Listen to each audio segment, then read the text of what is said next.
Assalamualaikum. Yang mana ada bajet 10,000 ataupun nak pakai SUV, boleh ambil Nissan X-Trail 2.0 liter. Yang ini 4x4 untuk dijual. Harga kasih sayang saya bagi bang. Harga hanya RM10,000 sahaja. Abang dah boleh dapat Nissan X-Trail yang cantik. Yang ini bukan 2003, bukan 2004. Yang ini model 2006. Model 2006.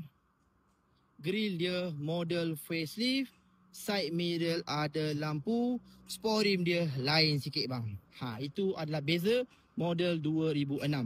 So abang tengok kereta ni lampu kiri kanan masih cantik. Grill facelift. Bumper cantik. Nombor 3203. So body kereta 9/10. Body mantap lagi. Tak ada karat. Bumbung pun masih cantik. So cat dia masih original lagi. So bahagian belakang kita tengok. Lampu kiri kanan tak ada pecah. Semua ori bang. Ini bang abang boleh beli boleh pakai. Sebab apa? Yang ini bukan 2.5 liter. Kalau 2.5 liter, Rotex dia mahal. Okay. So maintenance dia pun mahal. Kalau yang 2.0, Rotex pun murah, maintenance pun rendah.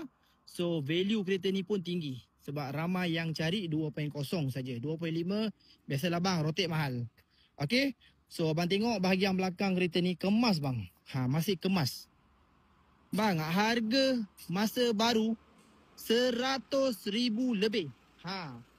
Masa baru 100,000 lebih. Sekarang saya dah jual RM10,000. Abang jangan komplain macam-macam bang. Ini boleh beli, boleh pakai. Condition cantik. Abang tengok. Bawah dia ada bah lagi. Abang tengok sendiri dalaman interior. Kalau saya cakap barang ni tak cantik, abang tengok sendiri. Barang ni cantik ke tak?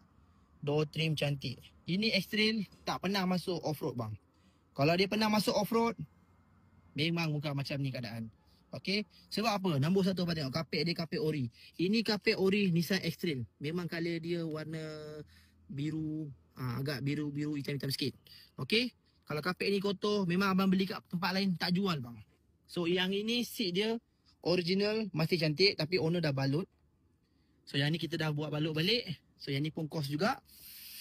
So yang ini abang dah jackpot. Bawah bumbung abang tengok bang. Bersih. Bersih. So kalau masuk off-road, ini confirm dah teruk, dah hancur dah bang. Okay.